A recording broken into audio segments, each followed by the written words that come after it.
Hello everyone, this is Monica and I heartily welcome to all of you to my YouTube channel that is Subject English. Guys, पिछले video में मैंने English literature start कर दिया है, आप वहाँ से जाके देख सकते हैं। प्लेलिस्ट में ये सारी वीडियोस ऑलरेडी हैं और उसमें मैंने बहुत ही बिगिनिंग से स्टार्ट किया है। एक भी वीडियो अगर आप मिस करते हैं तो आप अपनी कंटिन्यूटी को ब्रेक करेंगे लिटरेचर में।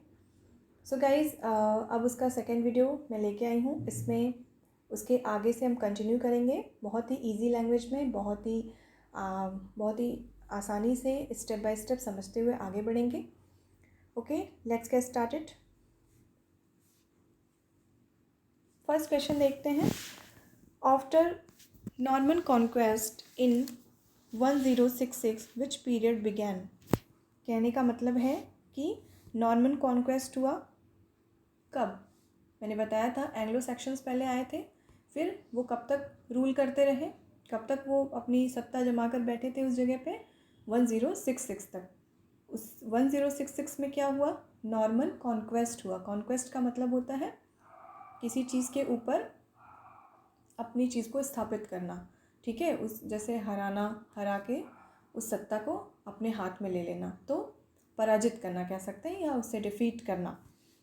तो नॉर्मन्स आ गए, एंग्लो नॉर्मन्स आ गए, उन्होंने क्या किया, एंग्लो सेक्शंस को हरा दिया, डिफीट कर दिया। कब, 1066 में, जिसको कि नॉर्मन कॉन्क्वेस्ट के नाम से जाना जाता है और एंग्लो सेक्शंस के नीचे जाने, डाउनफॉल के नाम से जाना जाता है। तो जब ये पीरियड स्टार्ट हुई, जब 1066 नॉर्मन कॉन्क्वेस्ट हुआ, तो कौन सी पीरियड स्टार्ट हुई उसके साथ। तो अब एंग्लो सेक्शंस तो हट चुके थे, कौन सी पीरियड स्टार्ट हुई, एंग्लो नॉर्मन, ठीक है। जाहिर सी बात है, एंग्लो सेक्शन हटेंगे तो अब कौन सी पीरियड स्टार्ट होगी, एंग्लो नॉर्मन। गाइज, एक चीज़ और है कि एंग्लो नॉर्मन को और क्या कहते हैं। तो एंग्लो नॉर्मन को हम क्या कह सकते हैं, middle English, middle English period, ठीक है। इसको अच्छे से देखते हैं। एंग्लो नॉर्मन, यहाँ पे एंग्लो नॉर्मन पीरियड स्टार्ट हुई, ठीक है। एंग्लो नॉर्मन पीरियड, जो कि इसका आंसर है।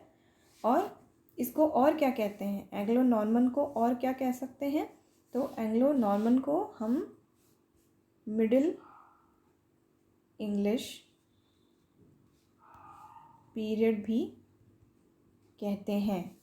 Anglo Norman is equal to middle English period. Okay, next question देखते हैं। Anglo Saxons had no faith इन।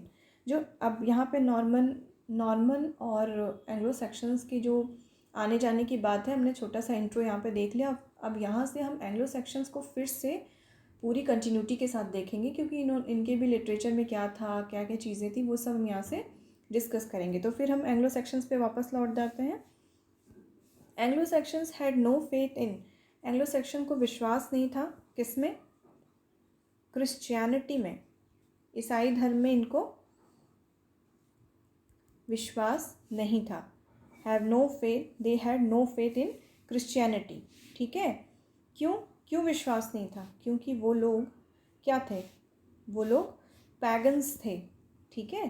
पैगन्स का मतलब जो नास्तिक होते हैं उन्हें क्या कहते हैं, पैगन्स। तो एंग्लो सेक्शंस जो थे वो पैगन्स थे, वो नहीं मानते थे किसी चीज़ को, क्रिश्चियनिटी वगैरह को वो नहीं मानते थे। Having no faith in God those days, that was known as.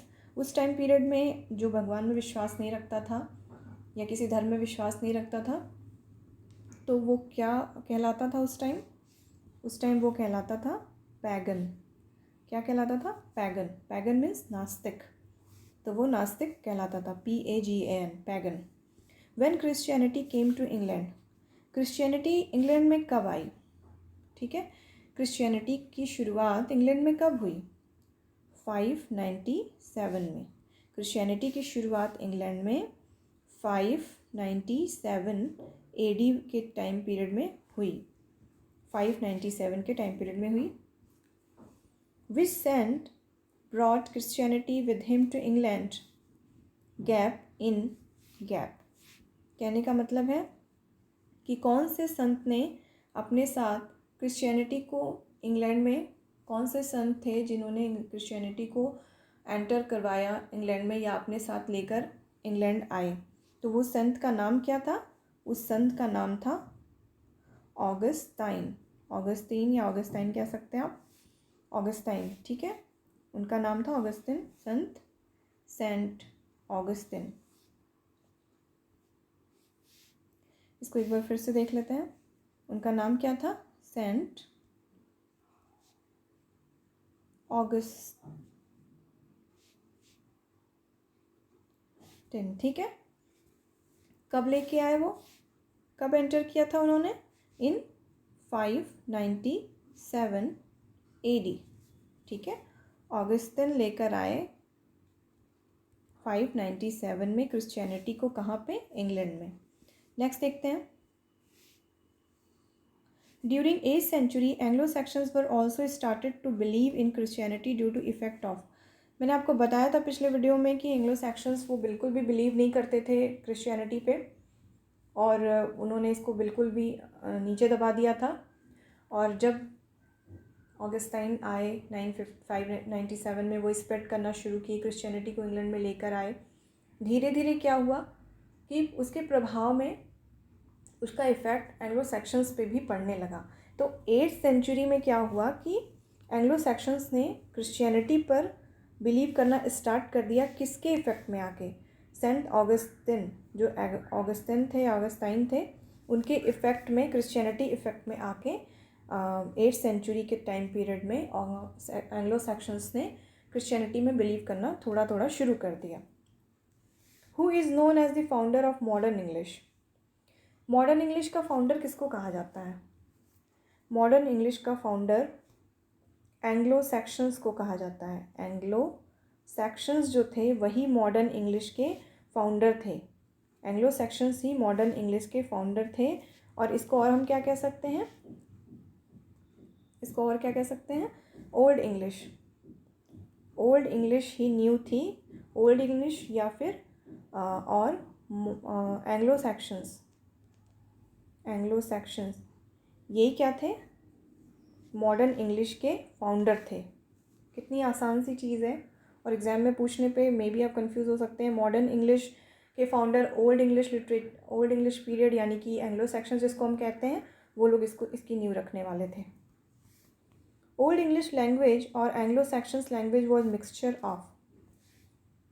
Gas एक चीज़ यहाँ क्लियर करना चाहूँगी कि देखिए यहाँ पे क्वेश्चन पूछ रहा है कि जो ओल्ड इंग्लिश लैंग्वेज थी, जो कि एंग्लो सेक्शंस की लैंग्वेज थी, तो वो किस चीज़ की मिक्सचर थी? जब एंग्लो सेक्शन जर्मनिक ट्राइब थे, वो लोग जब वो लोग इंग्लैंड की धरती पे, ग्रेट ब्रिटेन आए, इन्वेजन किया उन्होंने रहने के लिए, उस पर आके रहने लगे, अटैक किया है, जो भी किया होगा, तो कुछ लैंग्वेज उनकी अपने साथ लेकर आए जो उनकी खुद की लैंग्वेज थी। और पहले से भी ग्रेट ब्रिटेन में कुछ लोग ज़रूर रहते रहे होंगे। वहाँ के जो नेटिव लोग थे, नेटिव कौन होता है? जैसे हम लोग क्या हैं? नेटिव हैं, इंडियन। हमारा नेटिव प्लेस क्या है? इंडिया है। हम यहीं पे पैदा हुए, यहीं से सब कुछ कर रहे हैं, तो ये हमारा नेटिव प्लेस है। तो जब एंग्लो सेक्शंस अपने जर्मनी से जब ग्रेट ब्रिटेन में आए होंगे, तो ग्रेट ब्रिटेन में पहले भी तो कुछ लोग रह रहे होंगे जिनका ब्रिटेन जो है वो नेटिव प्लेस था। अब ये लोग अपने साथ अपनी लैंग्वेज तो लेकर आए, ऊपर से पहले से जो लोग वहाँ रह रहे थे उनके भी कुछ कल्चर, लैंग्वेज रही होंगी। अब दोनों मिल गई, यानी नेटिव ब्रिटॉन्स से बना है ब्रिटेन। यानी ब्रिटेन में जो पहले से रह रहे थे उनको नेटिव ब्रिटॉन्स कहा जाता है। उनकी लैंग्वेज प्लस एंग्लो सेक्शंस या ओल्ड इंग्लिश, वो लैंग्वेज मिल के ओल्ड इंग्लिश और एंग्लो सेक्शंस की लैंग्वेज बनी। तो कह सकते हैं कि एंग्लो सेक्शन की जो भाषा थी या ओल्ड इंग्लिश की जो लैंग्वेज थी, भाषा थी, वो नेटिव ब्रिटॉन, जो वहाँ के मूलवासी थे, मूल रहने वाले लोग थे, प्लस एंग्लो सेक्शंस जो जर्मनी से आए थे, उनकी खुद की भाषा, दोनों मिलकर बनी थी। ठीक है, नेक्स्ट देखते हैं। तो यहाँ पे इसको मैं लिख देती हूँ, नेटिव ब्रिटॉन। ये सारी चीज़ें आपको डिस्क्रिप्शन बॉक्स में मिल जाएंगी, बस मैं यहाँ आपको इसको पढ़ा रही हूँ। कुछ लोग यहाँ से भी नोट्स बना सकते हैं, जिन्हें नहीं समझ में आए वो जाके डिस्क्रिप्शन बॉक्स से इसकी प्रिंट भी निकाल सकते हैं। नेटिव ब्रिटॉन्स प्लस एंग्लो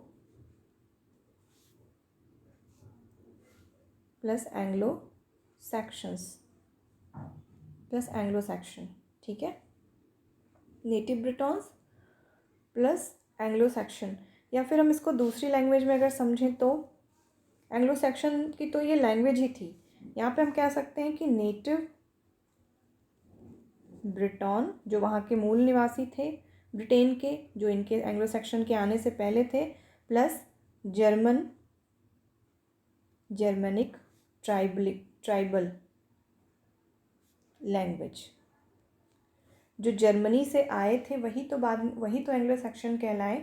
तो वो जो जर्मनी से ट्राइब्स आए थे ग्रेट ब्रिटेन में, वो अपने साथ भाषा अपनी लेकर आए, प्लस वहाँ ब्रिटेन के रहने वाले लोगों की भाषा दोनों मिल गई। तो किसकी भाषा तैयार हुई, किसकी लैंग्वेज तैयार हुई?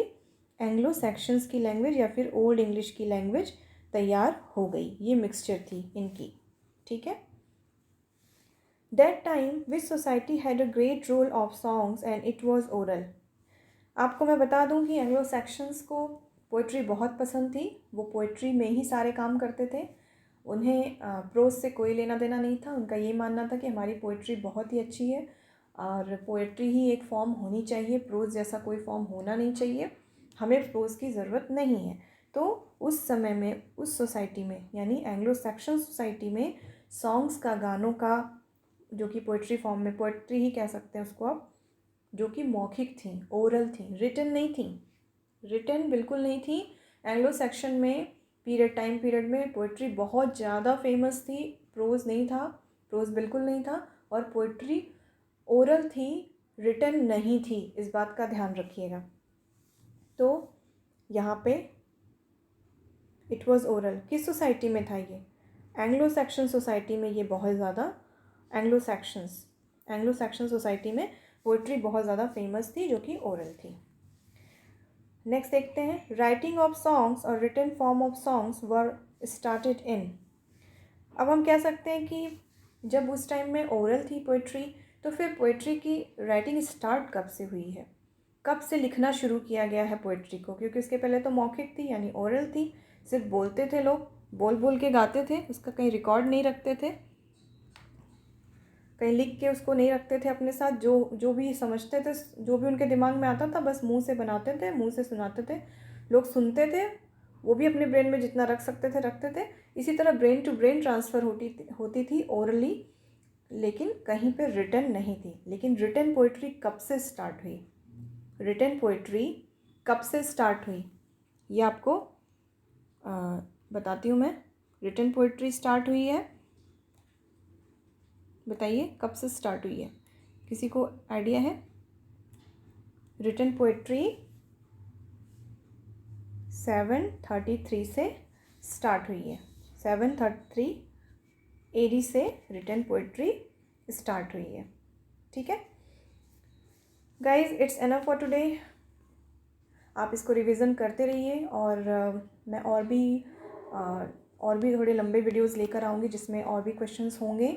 अभी मैंने बहुत ही बिगनिंग में है, इसलिए इसको बहुत ही स्लो लेके स्टार्ट कर रही हूँ, चल रही हूँ, क्योंकि बहुत सारे लोगों को इसको समझने में थोड़ी सी प्रॉब्लम होती है, तो उसको बहुत ही आराम से लेके चलते हैं। फिर कुछ दिनों में मैं और भी क्वेश्चंस इंक्लूड करके बहुत अच्छे वीडियोज़ लेकर आऊँगी। Okay, take care, have a nice day, thank you.